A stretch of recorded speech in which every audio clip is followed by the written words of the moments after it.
और पढ़ते हैं इस टॉपिक को। तो देखिए, अगर आप कंपेयर करेंगे वेस्टर्न यूरोप को इंडिया से, तो जिस समय में वेस्टर्न यूरोप में शहर डेवलप हो रहे थे, उस समय में जो इंडिया के शहर थे वो उतने डेवलप नहीं हो रहे थे, या फिर बिल्कुल ही डेवलप नहीं हुए थे 19वीं सेंचुरी में। तो देखिए, जो अर्बनाइजेशन का स्पीड था इंडिया में वो काफ़ी स्लो था कॉलोनियल रूल के दौरान, या जब ब्रिटिशर्स यहाँ रूल कर रहे थे, उस समय में जो अर्बनाइजेशन था यानी शहरीकरण था वो काफ़ी स्लो हो रहा था। ऐसा नहीं था कि शहरों में जाकर लोग बसने लगे काम की तलाश में, जैसा हमने लंदन का एग्जाम्पल पढ़ा, वैसा कुछ यहाँ नहीं हुआ था। और अगर हम शुरुआती 20वीं सेंचुरी की बात करें, 20वीं सदी की बात करें, शुरुआती 20वीं सदी की, तो उस समय में सिर्फ 11% लोग जो हैं, इंडिया की पॉपुलेशन के 11% लोग सिर्फ शहरों में रह रहे थे। और इस 11% में ज़्यादातर लोग जो थे वो प्रेसिडेंसी सिटीज़ में रह रहे थे। प्रेसिडेंसी सिटीज़ कौन से थे? यानी जितनी भी प्रेसिडेंसीज थी, जैसे कि बॉम्बे, बंगाल और मद्रास, इन प्रेसिडेंसी के जो क्या कहते हैं कैपिटल सिटीज़ थे, उनमें ये लोग रहते थे। तो इन्हीं शहरों को, जो कैपिटल थे प्रेसिडेंसीज़ के, उनको कहा जाता है प्रेसिडेंसी सिटीज़। जैसे कि इसमें आपका हो गया कोलकाता, हो गया मुंबई, हो गया और आपका चेन्नई हो गया। तो ये तीनों प्रेसिडेंसी सिटीज़ थे। तो ये देखिए, ये तीनों जो सिटीज़ थे ये एक तरीके के मल्टी फंक्शनल सिटीज़ थे। यहाँ पर पोर्ट्स भी थे, वेयर हाउसेज भी थे, घर भी थे, ऑफिसेज भी थे, आर्मी कैंप्स भी थे, एजुकेशनल इंस्टीट्यूशंस भी थे, म्यूजियम्स भी थे, लाइब्रेरीज थे। तो यहाँ पर हर चीज़ अवेलेबल था, इसलिए इन शहरों का इंपॉर्टेंस सभी लिहाज से था।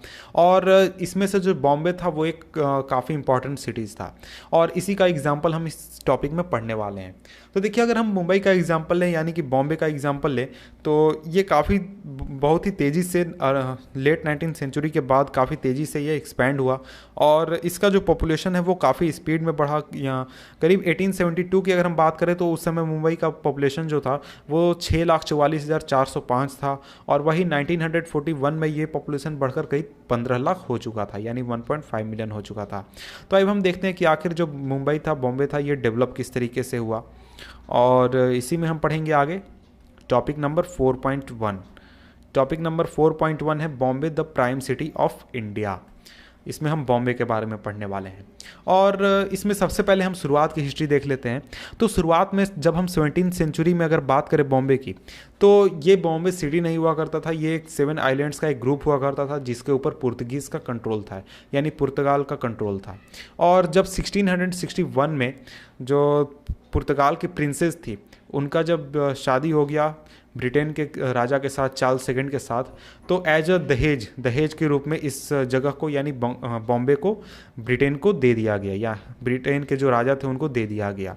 और इसके बाद ही जब ब्रिटेन के कंट्रोल में ये बॉम्बे आ गया, मुंबई आ गया, तो उसके बाद जो ईस्ट इंडिया कंपनी थी उसने अपना जो बेस था, यानी एक्सपोर्ट का, इंपोर्ट का, जो पोर्ट का बेस था, उसे सूरत से हटाकर उसे बॉम्बे में ले आया। और इसके बाद इस शहर का जो इम्पोर्टेंस, हम कह सकते हैं ग्रोथ जो है, वो काफ़ी तेज़ी से हुआ। तो देखिए, शुरुआत में हम जब बात करते हैं तो शुरुआत में ऐसा नहीं था कि बॉम्बे एक शहर था, बहुत ही इंपॉर्टेंट शहर था, बहुत चीज़ें उसमें हुआ करती थी, नहीं, वैसा कुछ नहीं था। शुरुआत में जो बॉम्बे था वो बहुत ही इंपॉर्टेंट था। जब जो ईस्ट इंडिया कंपनी का जो पोर्ट था वो बॉम्बे शिफ्ट हो गया उसके बाद, तो यहाँ पर से काफ़ी बड़ी संख्या में कॉटन टेक्सटाइल्स क्या कहते हैं एक्सपोर्ट हुआ करते थे, जो कि गुजरात से बनकर आते थे। और इसके बाद 19वीं सेंचुरी में जो सिटी थी वो एक पोर्ट के रूप में काम कर रही थी, जहाँ से बहुत बड़ी संख्या में कॉटन और ओपियम जो था वो प्रोसेस करके एक्सपोर्ट किया जाता था। और धीरे धीरे ये जो शहर था ये काफ़ी इंपॉर्टेंट एक एडमिनिस्ट्रेटिव सेंटर भी बन गया वेस्टर्न इंडिया में, और इस अंत तक 19वीं सेंचुरी के अंत तक ये एक मेजर इंडस्ट्रियल सेंटर भी बन गया। तो यहाँ देखिए, जैसा कि आप इस मैप में देख सकते हैं कि बॉम्बे पूरा एक आइलैंड नहीं हुआ करता था, बल्कि वो 7 आइलैंड का एक ग्रुप हुआ करता था, और ऐसा ये बॉम्बे हुआ करता था। इसमें जो काला कलर का आप देख रहे हैं ये डार्क ये सभी आइलैंड्स थे, बाकी जो थे वो पानी से घिरा हुआ था। और इसको बाद में भरकर इस पर काफ़ी काम करके इसको एक आइलैंड के रूप में, एक बड़े शहर के रूप में तब्दील किया गया था। उस चीज़ को हम आगे देखेंगे। तो इसके बाद अब हम देखते हैं टॉपिक नंबर 4.2। 4.2 टॉपिक का नाम है वर्क इन द सिटी, यानी शहरों में काम किस तरीके से हुआ, काम किस तरीके से डेवलप हुआ। तो देखिए, बॉम्बे जो था वो बॉम्बे प्रेसिडेंसी का कैपिटल बना 1819 में, जब मराठा, एंग्लो मराठा वार में मराठा जो थे उनकी हार हो गई उसके बाद। इसके बाद जो सिटी था, ये शहर था, ये बहुत ही स्पीड में, बहुत ही जल्दी ये एक्सपेंड हुआ। और जैसे जैसे जो कॉटन और ओपियम का ट्रेड जो था वो बढ़ रहा था, यहाँ से काफ़ी ज़्यादा संख्या में एक्सपोर्ट्स हो रहे थे। तो इस वजह से बहुत बड़ी संख्या में ट्रेडर्स और बैंकर्स जो थे वो इस शहर में आकर बसने लगे, और इनके साथ साथ आर्टिसंस या फिर शॉपकीपर जो थे वो बॉम्बे में आकर बसने लगे।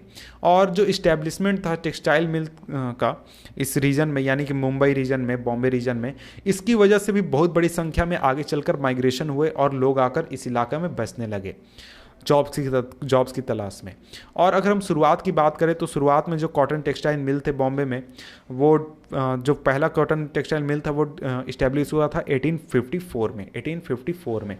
और इसके बाद 1921 तक इस रीजन में, यानी बॉम्बे रीजन में, करीब 85 कॉटन मिल्स काम कर रहे थे, जिसमें कि करीब 1,46,000 लोग काम करते थे, 1,46,000 वर्कर्स काम करते थे। और एक चीज़ आपको एक तरीके से अजीब भी लगेगी और थोड़ा आपको जानकारी देगी उस समय के की क्या सिचुएशन थी।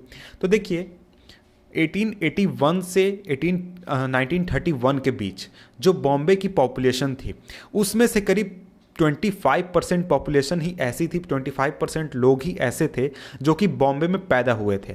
बाकी जो 75% पॉपुलेशन लोग थे वो दूसरी जगहों से आकर बॉम्बे में बसे थे, ये काम की तलाश में या फिर किसी और चीज़ की तलाश में, काम करने के लिए, जॉब करने के लिए, पैसे कमाने के लिए, इन चीज़ों के लिए। और इस तरीके से आप समझ सकते हैं कि कितनी बड़ी संख्या में लोग आकर बॉम्बे में बसे थे।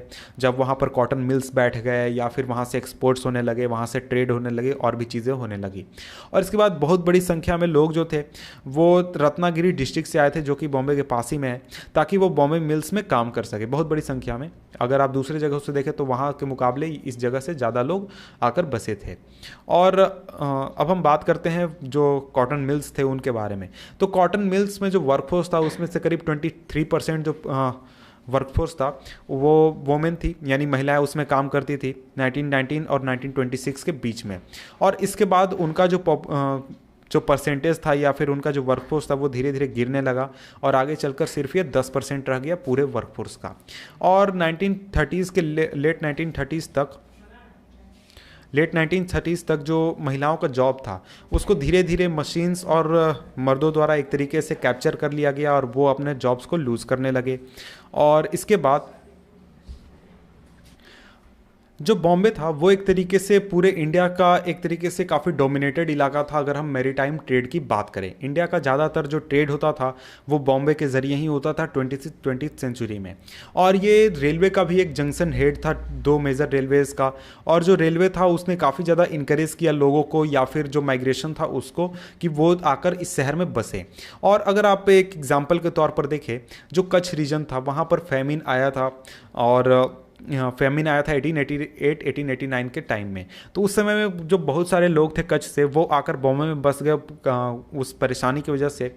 और इसके बाद जो फ्लड आया था, जो फ्लड था माइग्रेंट्स का, यानी कि बहुत भारी संख्या में जो माइग्रेंट्स आकर बस रहे थे इस रीजन में, उसने एक तरीके का पैनिक या फिर एक तरीके का टेंशन ऑफिस में क्रिएट कर दिया। यानी जो जितने भी ऑफिसर्स थे या फिर जितने भी जो रूलर्स थे या फिर पुलिसमैन हम कह सकते हैं, उनके अंदर काफ़ी एक तरीके से टेंशन क्रिएट कर दिया।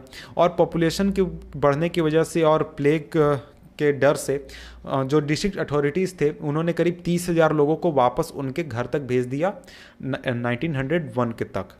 तो इस तरीके से आप देख सकते हैं कि बॉम्बे किस तरीके से बॉम्बे में आकर लोग बसने लगे, किस रीजन से बसने लगे। इसके बाद देखिए हमारा टॉपिक है topic number 4.3 housing and neighbourhood. तो इसको हम पढ़ेंगे नेक्स्ट वीडियो में। तो नेक्स्ट वीडियो में हम देखेंगे हाउसिंग एंड नेबरहुड, इसमें हम बॉम्बे की बात करेंगे।